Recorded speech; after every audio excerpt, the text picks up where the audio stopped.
Okay guys, तो last video मैंने आपको ग्रेविटी का लॉ समझाया था और उसके बाद मैंने उसके इम्पोर्टेंस बताए थे। इस वीडियो में मैं आपको बताने वाला हूँ कि न्यूटन्स को ये कैसे पता चला कि जो फोर्स होता है वो डिस्टेंस के स्क्वायर के इन्वर्सली प्रोपोर्शनल है कि नहीं। जो लॉ था आपका F इक्वल टू जैसे G m1m2/r²। तो ये तो ठीक है कि जो फोर्स होता है मास के प्लेट के डायरेक्ट प्रोपोर्शनल, जितने ज़्यादा मास होगा उतने ज़्यादा फोर्स होगा। मैंने आपसे कहा था जो ग्रेविटी की प्रॉपर्टी होती है मास की वजह से है। ज़्यादा मास होगा, ग्रेविटी की प्रॉपर्टी ज़्यादा होगी तो ज़्यादा ग्रेविटी का फोर्स लगेगा। लेकिन आर के बारे में कैसे पता चला कि जब ये भी ठीक है मास डिस्टेंस बढ़ रही होगी तो फोर्स कम होगा, लेकिन अगर ये केवल आर होता तब भी फोर्स कम होता, क्यू होता तब भी फोर्स कम होता, 4 होता तब भी फोर्स कम होता। तो न्यूटन को एग्जैक्टली कैसे पता चला कि आर का स्क्वायर ही है, आर या क्यू क्यों नहीं है? तो इस बात का आंसर जानने के लिए हमें समझना पड़ेगा ये topic Kepler's law of planetary motion. ठीक है, इसे हम पढ़ेंगे और इसके बाद मैं आपको समझाऊंगा कि इन लॉज से किस तरह से न्यूटन्स को ये पता चला कि जो ग्रेविटी का फोर्स होता है जैसे inversely proportional to the square of the distance. ठीक है, इसे इनवर्स स्क्वायर लॉ बोलते हैं फिजिक्स में। देखिए, तो जैसे मैंने आपसे पहले ही कहा था कि जो साइंटिस्ट थे स्टार्टिंग के वो सैटेलाइट आपका स्टार्स, प्लैनेट, सैटेलाइट, ये बड़ी बड़ी चीज़ें सबसे पहले सोची गई, क्योंकि जो दिखता है वही सबसे पहले एनालिसिस किया जाता है। तो सबसे पहले लोगों को इन्हें देखा तो इन्हीं के बारे में स्टार्ट किया एक्सप्लेन करना। तो एक साइंटिस्ट थे उनका नाम था केपलर। उन्होंने क्या किया था, उन्होंने प्लैनेट्स के बारे में काफ़ी स्टडी की। तो उन्होंने 3 लॉ दिए जो प्लैनेट जिस तरीके से अर्थ सन के राउंड में रिवॉल्व करते, तो उन्होंने 3 लॉ बताए जो प्लैनेट्स फॉलो करते हैं। तो उन लॉज को हम 1 बाई 1 पढ़ने जा रहे हैं। ठीक है, हम सिर्फ उनका स्टेटमेंट पढ़ेंगे इन लॉज का डेरिवेशन आप लोग 11th क्लास में पढ़ेंगे। तो पहला लॉ क्या है, आप हेडिंग लिखेंगे Kepler's first law of planetary motion.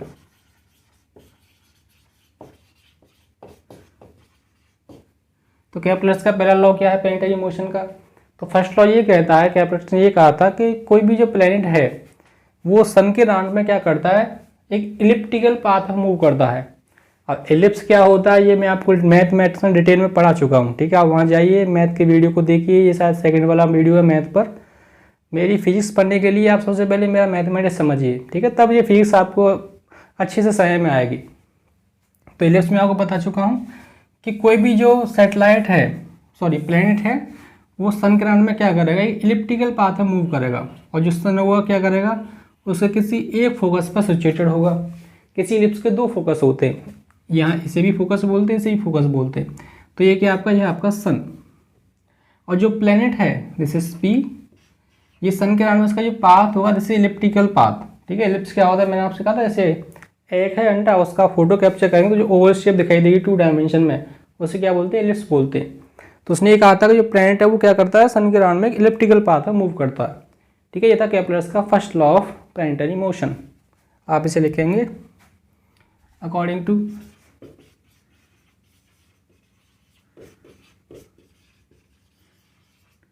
Kepler's first law of planetary motion,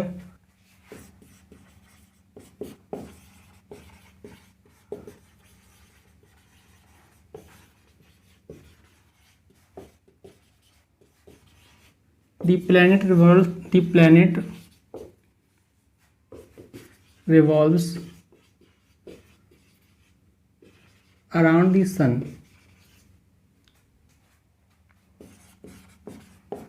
in an elliptical path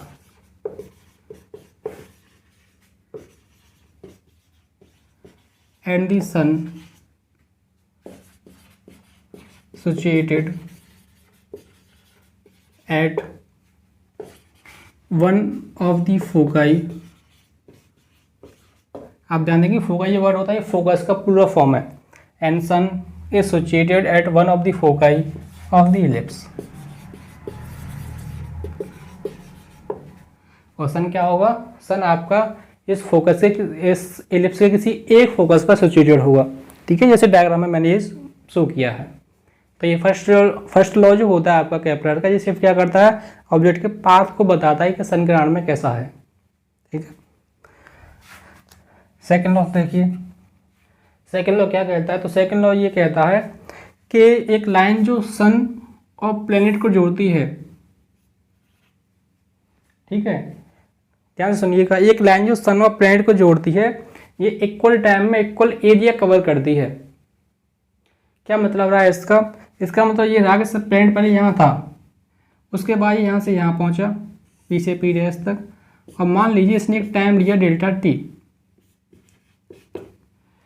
तो अगर डेल्टा टी टाइम में इसने इतना एरिया कवर किया है तो अगले डेल्टा टी टाइम में ये सेम इतना ही एरिया कवर करेगा। समझ पा रहे हैं? तो ये लाइन और ये लाइन, तो ये आप इसका एरिया निकालेंगे, ठीक है, पढ़ेंगे 11वीं क्लास में इसका एरिया कैलकुलेट करने का तरीका। अब यहाँ पर अगर आप आते हैं तो आप यहाँ क्या देखेंगे, जैसे तो ये डेल्टा टी में इतना एरिया हुआ, तो आप कहेंगे जब प्लेनेट एक बार यहाँ होगा, मान लीजिए ये सिचुएशन है प्लेनेट की, उसके बाद वो यहाँ से यहाँ आएगा, तो आप देखेंगे ये जो डिस्टेंस है ये वाली और ये वाली डिस्टेंस थोड़ी कैसी होगी, छोटी, तो ये डिस्टेंस ऑटोमेटिकली कैसी हो जाएगी, थोड़ी सी ज़्यादा हो जाएगी।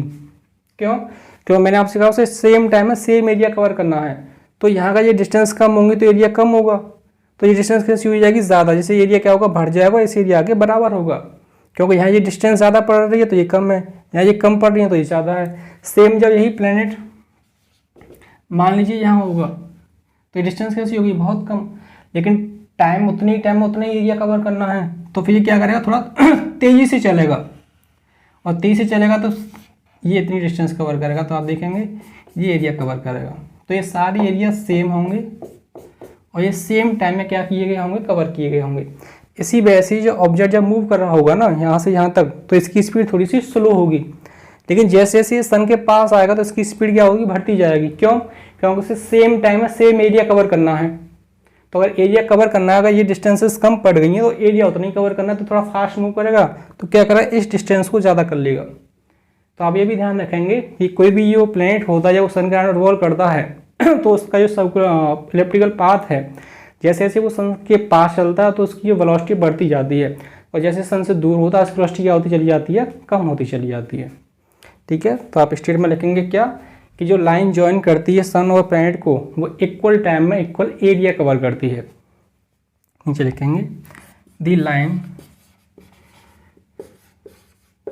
Joining the sun and the planet covers equal area in equal interval of time।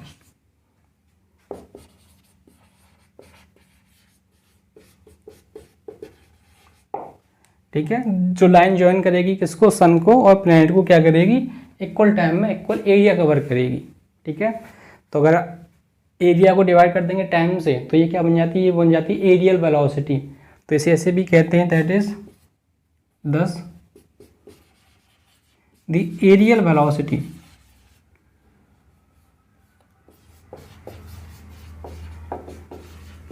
Of the planet remains constant.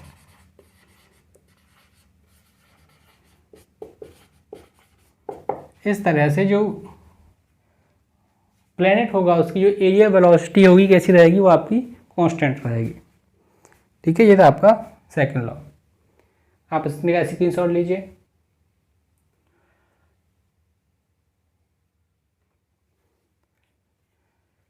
अब थर्ड लॉ देखिए।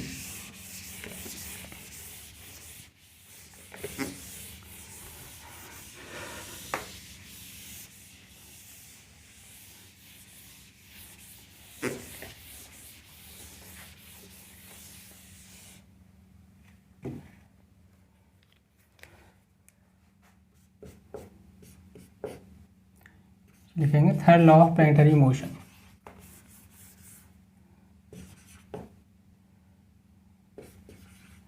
Kepler's third law of planetary motion.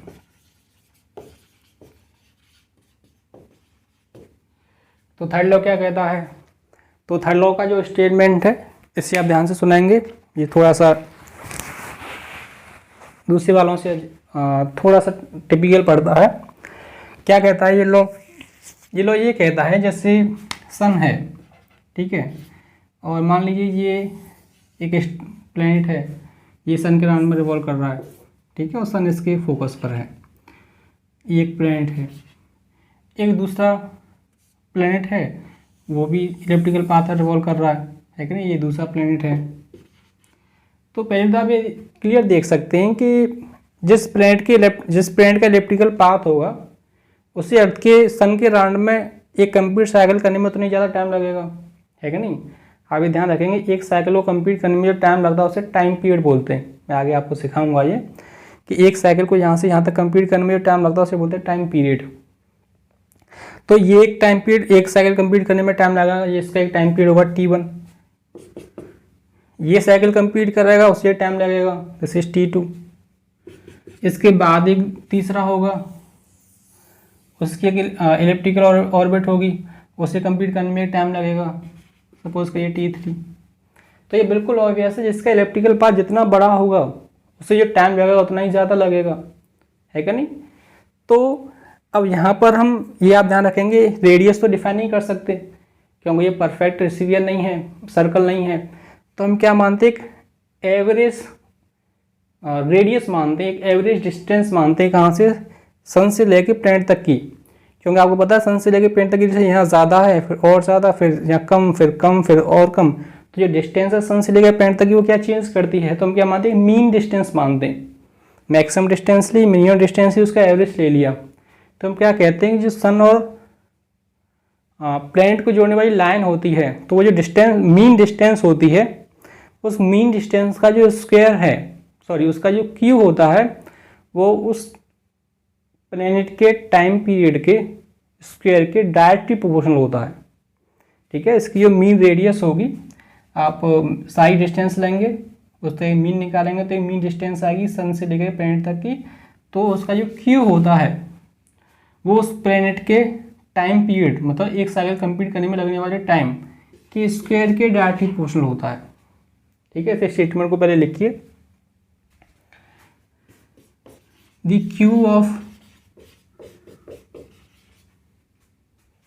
the mean distance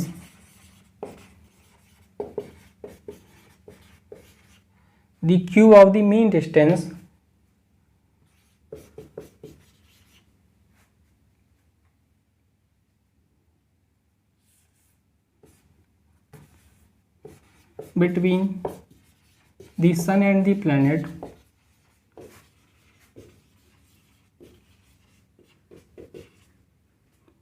is directly proportional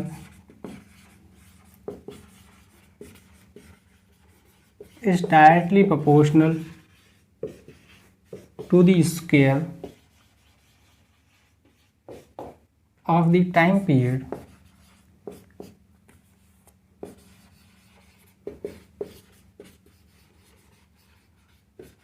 taken by the planet in its orbit।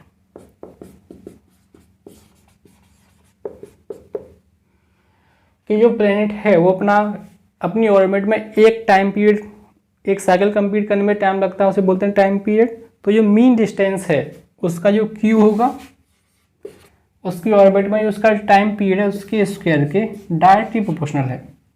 इसका मतलब जितनी बड़ी are होगी, ये बिल्कुल आप याद रखेंगे, अगर आर बढ़ेगा टी बढ़ेगा, हालांकि जो इंक्रीजमेंट है लीनियर नहीं है, लेकिन आर बढ़ेगा तो टी भी क्या करेगा, आपका बढ़ेगा। इसका मतलब जितनी बड़ी मीन रेडियस होगी टाइम उतना ही ज़्यादा लगेगा, ठीक है। This is Kepler's third law of planetary motion, ठीक है। आप इसका स्क्रीनशॉट लीजिए।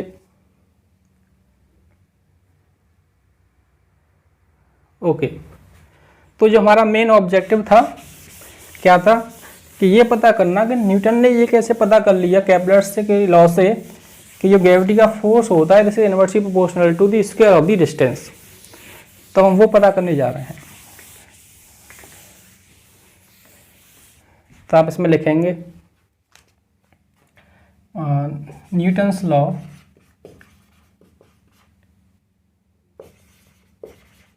From Kepler's law. Of planetary motion.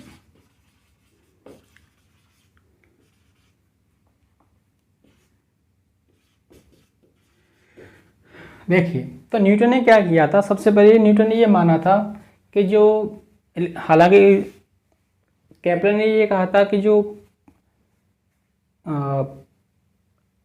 आपका प्लैनेट होते हैं उनका सन के अराउंड में जो पाथ होता है कैसा होता है, एलिप्टिकल। लेकिन न्यूटन ने ये माना था कि जो पाथ होता है एलिप्टिकल नहीं होता, कैसा होता है आपका सर्कुलर। कि कोई भी जो प्लैनेट है वो सन के पाथ सन के राउंड में जब रिवॉल्व करेगा तो उसका जो पाथ होगा कैसा होगा, सर्कुलर। और मैंने आपको बताया था सर्कुलर पाथ मूव करने के लिए क्या चाहिए, सेंटीमीटर फोर्स चाहिए, है कि नहीं। तो नीचे आप लिखेंगे centimetre force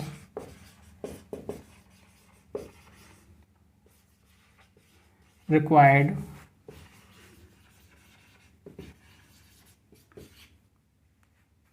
to revolve around the sun।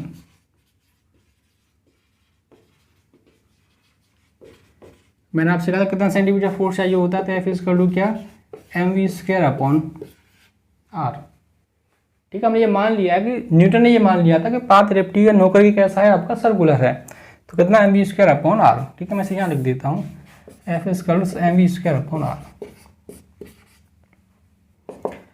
तो वेलोसिटी क्या होती है, वेलोसिटी होती है डिस्टेंस अपॉन टाइम। तो मैंने आपसे कहा था कंप्लीट साइकिल में अगर इसकी रेडियस r है तो एक कंप्लीट साइकिल में कितनी डिस्टेंस ट्रेवल करेगा, तो इसकी रेडियस r है तो एक कंप्लीट साइकिल में जो डिस्टेंस ट्रेवल करेगा वो कितनी होगी आपकी, वो होगी 2πr, इस सर्कल की पेरीमीटर, है कि नहीं। तो वेलोसिटी यहाँ पे लिखेंगे 2πr अपॉन, और एक साइकिल को कंप्लीट करने में जो टाइम लगता है उसे क्या बोलते हैं, मैंने आपको पहले ही कहा, एक साइकिल को कंप्लीट करने में जो टाइम लगता है उसे बोलते हैं time period, and it is represented by capital T। इसे पुट कर दीजिए, पुट इन 1। तो एफ इज करो, दिस इज m, वेलोसिटी क्या हो गई 2πr अपॉन कैपिटल T का होल स्क्वायर इनटू एक ऑलरेडी r है यहाँ पर, तो क्या आ गया, सो एफ इज करो, दिस इज m 4π², ये r का स्क्वायर होगा, this is r, this is t², एक r से r कट गया, तो ये फोर्स आया क्या, this is 4m² r upon t²। ठीक है, देखिए इसमें हम क्या कर रहे हैं, r² से ऊपर मल्टीप्लाई और r² से नीचे मल्टीप्लाई। ठीक है, अभी आपकी समझ में आ जाएगा हम ऐसा क्यों कर रहे हैं। तो एफ इज क्या आ गया, दिस इज 4m² r का Q upon t² into r²। इसे इक्वेशन नंबर 2। अभी मैंने आपको केपलर का लॉ बताया था, थर्ड वाला, क्या होता है, ये r का क्यू होता है, this is directly proportional to t²। कि हम r के क्यू भी क्या ले सकते हैं, t²। प्रोपोर्शनलिटी हटाएंगे तो एक कांस्टेंट आ जाएगा, तो r का क्यू इक्वल टू कोई भी कांस्टेंट आपका t²। इसे पुट करिए 2 में, तो यहाँ से 2 में पुट करेंगे तो f क्या आएगा, 4m²c upon t² into r²।